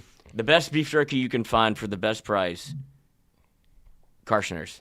Unbelievable deal. Of course. Any beef jerky you get It's like it's homemade and it's like a boudin spot. If yeah. You get beef jerky, and they don't care. They're like giving it away. Yeah, because we have it's called Jerry Lee's in Central. Oh shit! Yeah, they might get me. It's a solid. It's the best boudin. Where? Karshner's. Jerry Lee's in Central. I do love Karshner's because of the smoked boudin. We have a boudin spot in Central and it's the best. But they do the beef jerky deal as well, and it's just working. But look at that. We talked about food for 30 minutes, huh? Is it like in that weird steamer? What, or is beef it like, jerky? Yeah. No. Oh, the boudin. Boudin. Yeah. I have no idea. It's just good. Yeah, it's just solid. The smoked is and my buddy. Unbelievable. Well, see, they don't smoke it at Jerry Lee's. That's because they don't have the means. I don't think they want to spend the time. They've got quite the operation. My buddy works there. Still. Old Trapper. Started there in high school. Still there. He clocks in at 4 a.m. He does he ain't smoking. He goes at 4 a.m. to 12 because you got to think about it. People are going to pick up their boudin early, especially on a Saturday. Like they're going to pick it up before going to tailgate, the whole deal. So he's got to make sure he's back there. Let me show you how you do the machine. You work it like this, the boudin machine. What do you do? Just like this. It's a boudin machine. You know, you got to get the links are coming out. You got to make sure you take care of it. You got to make sure you take care of the boudin. And he's doing it at 4 a.m. Sinner. 4 a.m. to noon, getting those boudin links taken care of. Let's do a sporkle. Let's do a sporkle. Seaville. What? You got to do what you got to do. You got to get the boudin right. That's how you work the boudin machine. I'll get him to send a video one day. Oh yeah, I'll tell myself like fucking catch me, dude. I want the pressure. I'll steal. Come on. I did steal yesterday. Oh, what'd I you get? Caught. What did you actually? Kind of. I picked up a sandwich from Yimiyan. And just assumed that like who's gonna ask? You snagged a bag of chips? No, the drink. He's like, I didn't see it on the receipt, and I was like, oh, I just assumed that like we're all good here. Yeah. And he was like, we are. I was like, cool. But got caught because you can 1,000% go through and like who's checking the receipt to see if I got it. Like it's not your fucking soda, brother. And like or your ice or your cup. None of it's like yours. why are you paying matter. attention? Like good on you. Yeah, no. Like the lit pizza in Central, you can get that water cup filled up with whatever you want every time. Another conversation. Every time. I don't do the it. Izzo's, whatever that drink machine is elite. Yes. Like you can get whatever you want. You have to pay for it though. That's a tough one. Yes, you do have to pay for it. There's no getting away with that one. At all. Quick yak. Let's do a quick yak. Like Lloyd a couple weeks ago. Yesterday. Really? You vomed yesterday? Oh, no. It's a different yak. Oh, nice. Okay. Happy birthday. Woo! Let's party. 33. Play quiz. Let's play the quiz. Get that bad boy up on that screen. Grab Stan Lee. Yeah, let's say, is it not Stan Lee? I hate when it does this. Hold on. It's a real bastard sometimes. There we go. Here we go. And we're running out of, like, the time. NHL teams.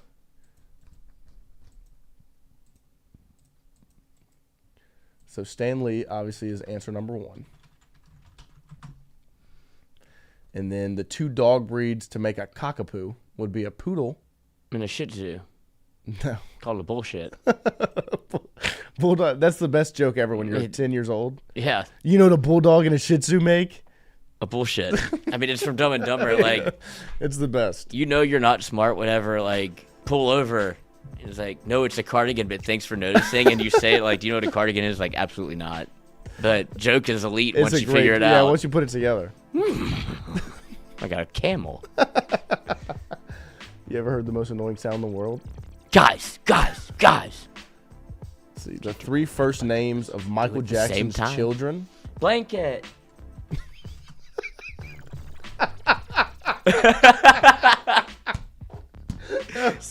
That was so good. That's the only one I know. Yeah, is Paris one? Is there a Paris Jackson? Apple. Oh my there is a God. Paris Jackson. Treasure.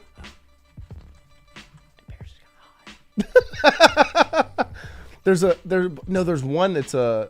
I think it's just a sun. Yeah, it's blanket. No, that is blanket. I don't know what blanket is up to, but all time. You never seen the South Park? Nuh-uh. Oh, I mean, he hung him over a balcony, like to his unveiling. Prince. No, I haven't seen it. The South Park episode? I have not seen that. Did he name him after the singer? Or is that his? No. You ever seen Blanket South Park? Hold on. We're losing time, Lloyd. It's worth just the 4 image U.S. alone. presidents who never had a VP. Wow, why is our one sports one NHL? Oh no, we do have NFL players. Zodiac signs. You should be able to get those. You know zodiac signs, huh? Elite. That is elite. 4 U.S. presidents who never had a vice president. George Washington. Is it just the first 4? Oh. Wrong one. Typing somewhere else. Be careful. George. Nope. Who doesn't have a vice president? John Adams? Elon Musk. Thomas Jefferson. Trump wouldn't have a vice president if he didn't need one. Yeah, JD Vance needs to get his fucking pants figured out. Have you seen the fat JD memes on Twitter? Yeah, dude. They're the best. I would dude. go into retirement. That's unbelievable. They turned him into the caterpillar from A Bug's Life. Yes. And the freaking blueberry girl from Willy Wonka. Violet. Yeah. Disgusting pig. That girl deserves everything she got. And Augustus Gloop. Fucking drown in the chocolate river, you dude, fat pig. You monster. You can't stay away from the chocolate for the 5 minutes. Dude. What do you get out of here? Good. Let's see what we have in the chat. 2 dogs that make a cockapoo. A poodle. Poodle for sure. We got to get something on the board. We're failing this quiz. Is it a cocker spaniel? Nice. Let's go. The U.S. president. We're not gonna get that. The 5 countries located close to Antarctica: Africa, Australia. Or no, Africa's a continent. Australia is a continent and a country though. Not spelled correctly. Austria. Oh, put another French on the bobby. That's not. Madagascar, New Zealand. Chile. New Zealand. Colombia.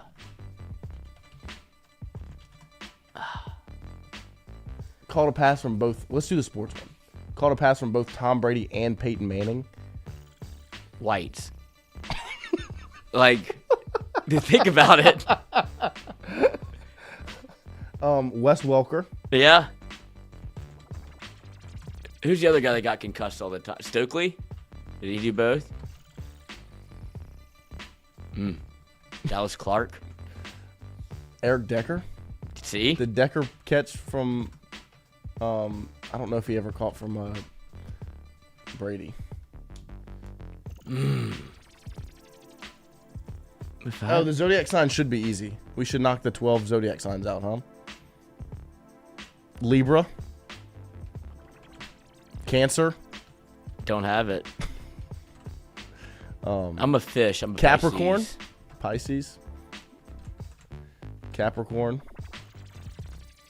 I'm a Gemini.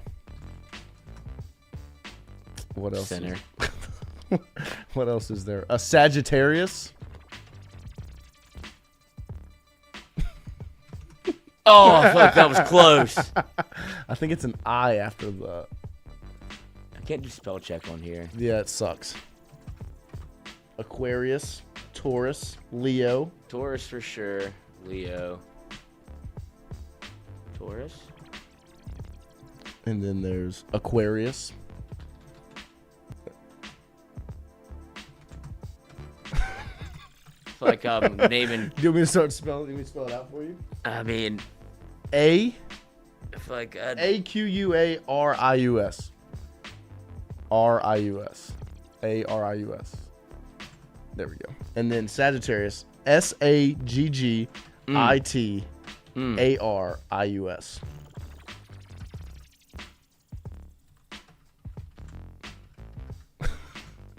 I mean, fuck it.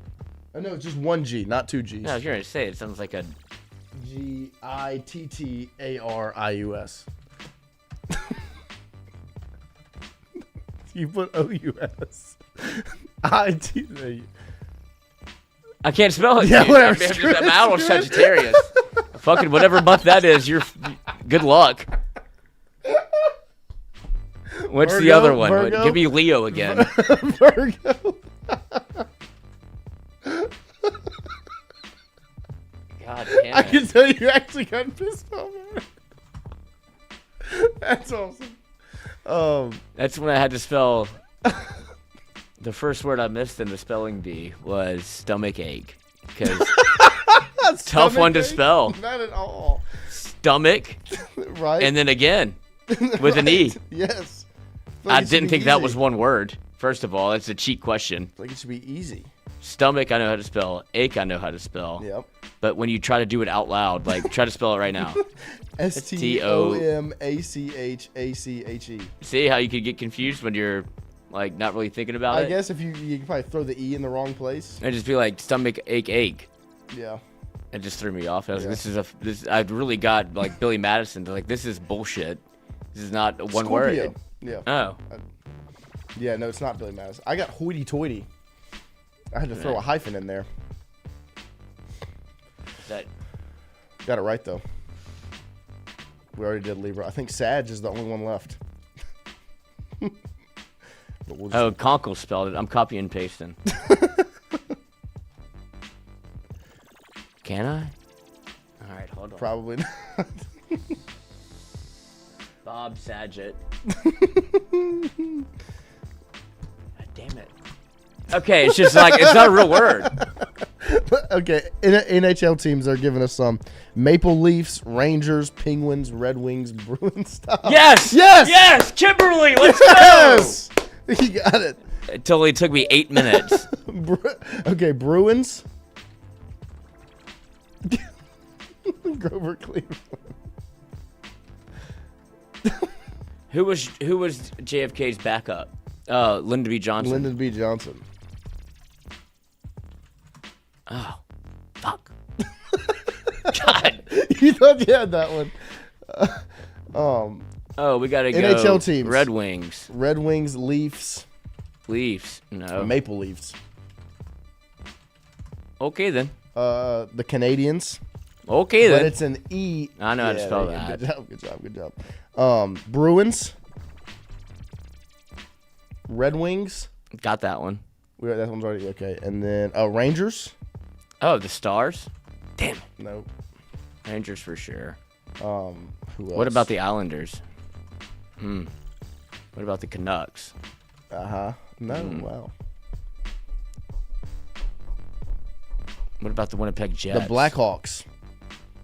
The Blackhawks. The what? Stop looking at me like that. We're out. They were on there. They were the next one on the board. What was? The Blackhawks. Like the Atlanta Hawks. I don't think it's a capital H. It's the Chicago Blackhawks. Oh. Blackhawks down. Who else were the other wide receivers? Oh my gosh, we were never going to Austin get Collie, another white. I told you. We were never going to get the rest of them. Man. Andrew Johnson. Not a Wait, real person. who are these presidents? I know Millard Fillmore and Andrew Johnson. John Tyler, not real. Does that say Chester Arthur? It really almost cracks up to be a president. I've never heard of that man in my Chester Arthur life. doesn't exist. I've never heard of that New man. Zealand, mate, should have gotten in South Africa. Austin Collie should have gotten. Jermaine Wiggins. Dan Klecko. No. Congrats, though. The NHL teams we've John missed Tyler, the Millard Flyers. Fillmore. I do know who I know that is. Fillmore and Andrew Johnson. John Tyler and Chester Arthur. We need to check this. Like, I'm about to look it up. What'd you do? Is this why the Depression happened? Chester Arthur was the 21st president of the United States. He was born in 1829. Chester A. Arthur. What happened? 1881 to 1885.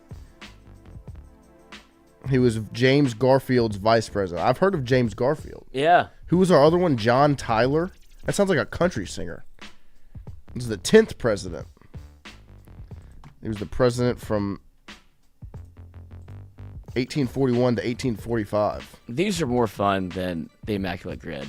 I get frustrated with those. Yes, the Immaculate Grid will piss What's me the off. other one? Weddle? Weddle. Weddle? We can do Weddle.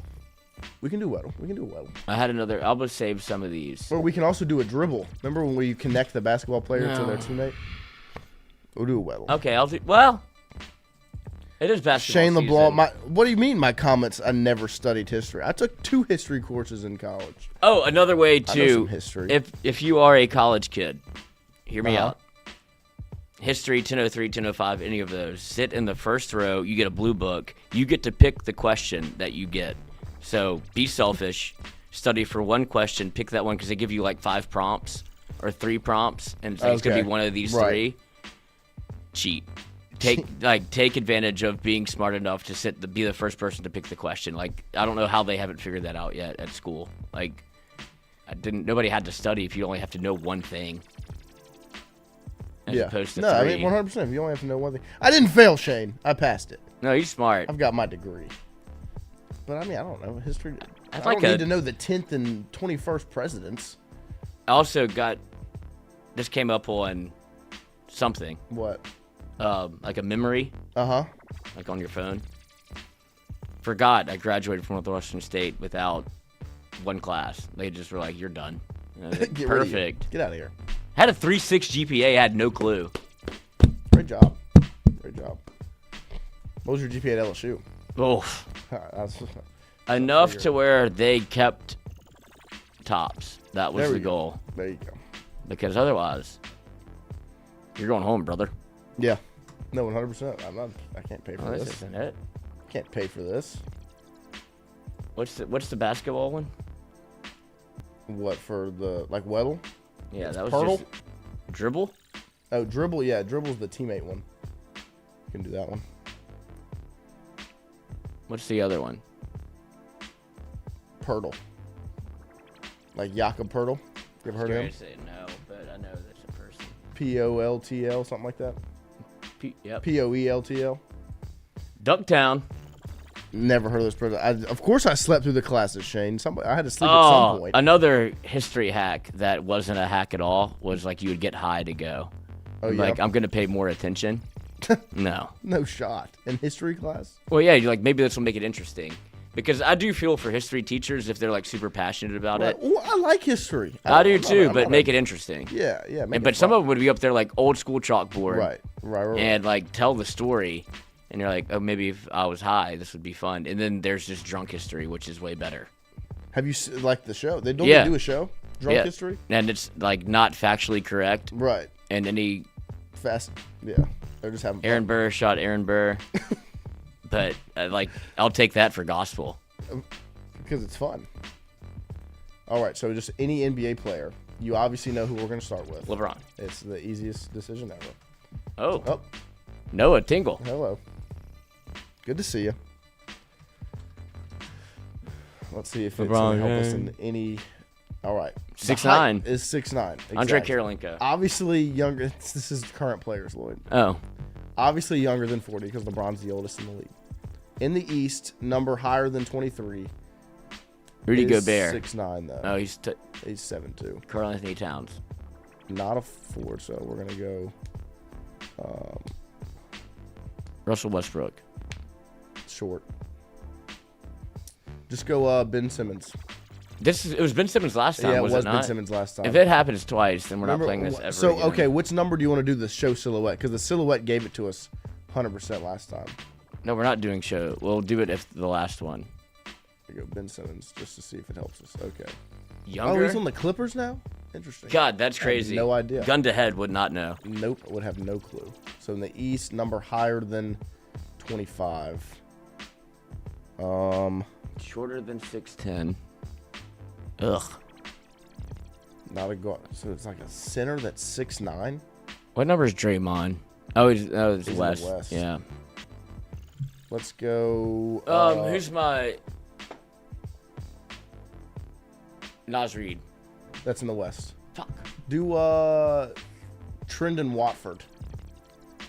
That would be crazy. LSU legend.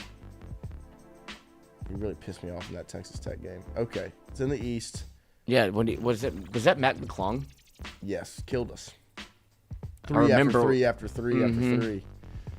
That was a fun conversation to have, though, to be mad about that. Yeah, no, that's all right. 6'9", basketball team. 26. Oh, the number. I need to think about the number. It's got to be a high number. So maybe Luka Doncic? No. Nope, West. Because the Europeans usually pick like a weird number. They do pick odd numbers. 47, Andre Kirilenko. Stuck on him. Yeah. AK-47 stuck in your brain. Can't even use it. I think like the New York Knicks, the Philadelphia 76ers. Close to Brooklyn. So the Knicks could be Mikal Bridges.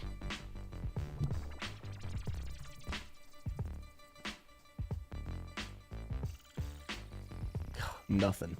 How is that not the same? I have no idea. Yeah, how is Brooklyn kind of right, but the conference isn't? I mean, the division isn't right. That makes no sense. I don't know NBA divisions at all.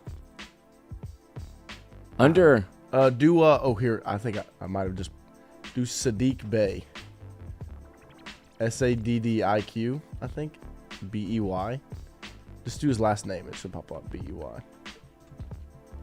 Bey. There he is. Oh, his number changed. He used to be 41. I thought I had it. Dude, we're struggling. What's old buddy that doesn't score any points? Plays for the Bucks. You thinking Tony Snell? Yeah. He doesn't play anymore. You would like to think that, wouldn't you? Sure. Knicks or Washington. Yeah, it's not a Nick or Washington player. But it's East Coast. Not in the Southeast. So a Hawk. Your favorite team. Atlanta Hawks. Mm-hmm. I'm trying to think of who the Hawks have on their team. All I know is Trae Young. Dyson Daniels. Number's too low. God, I used to know stuff like this. Onyeka Okongwu? No, he's going to be too tall. What about Bol? Bol? I don't even know what team he plays for now.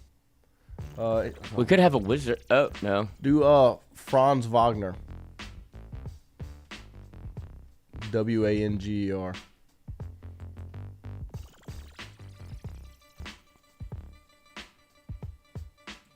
For the Magic. Nope. That's the Southeast too. Jeez. We're all over the East. Yeah. What about a Heat player? That's Southeast too. It's not the Southeast. So it's got to be the Central. The Pacers. What about old buddy? That's real good. Tyrese Halliburton? Yeah. No, number's too low. What about anybody else on that team? That's what I'm trying to think of high numbers on that team. Because this number's what's throwing me off. It's higher than 25. I can't think of players that have that high of a number. Rudy Gobert. I was going to say Miles Turner, but that's too tall. Who else is on the Pacers? Oh, Pascal Siakam. That's who it is. God, that's who it is. It's 100% Pascal. Oh! Gosh. Dude, I really thought that was it. He's not 6'9" or 6'10". So it's probably the bull. We just need to show the silhouette. This is our last guess. Yeah, we will. And we're going to get it off the silhouette. Miles Bridges. Is that Jared Allen? Yeah. The defensive end for the Vikings? Glimmer just said Jared Allen. 2 R's. There he is. He's the top one. Jarrett Allen. I'd see. I wouldn't have guessed him because I didn't think he was 6'9". I thought he was like 7'1". From? He's from Texas. He went to Texas. Funny thing about him, he celebrates every time he gets a defensive 3 seconds. That's awesome. Every time it's called, he goes, yeah, like it loud into the crowd. It's pretty funny. But God, I'm not good at Podal. Yeah, Pirtle was tough. That was tough. That wasn't our strongest performance. We still got it right, obviously. But it took us every single guess, and we needed the silhouette. The silhouette's kind of a cheat code. John Collins. Oh, that would have been. He's on the Jazz now. Tristan Thompson. Wow, all-time guess. That brings me back. The crazy thing about the silhouette is we could have got that on guess number 1 if we just clicked show silhouette. I think you could have. This is a team effort. God, with the huge afro coming for that. Oh, yeah, dude. Yeah, Bigas, you can steal from Bucks. Do it. It's worth the trip. They're going to have one, like, what, Lafayette now? Something like that. They're bringing one close. But we appreciate you guys Jordy's hanging out with us. Coming on as a guest. For this last hour as we just completely bullcrapped our way to 9 a.m.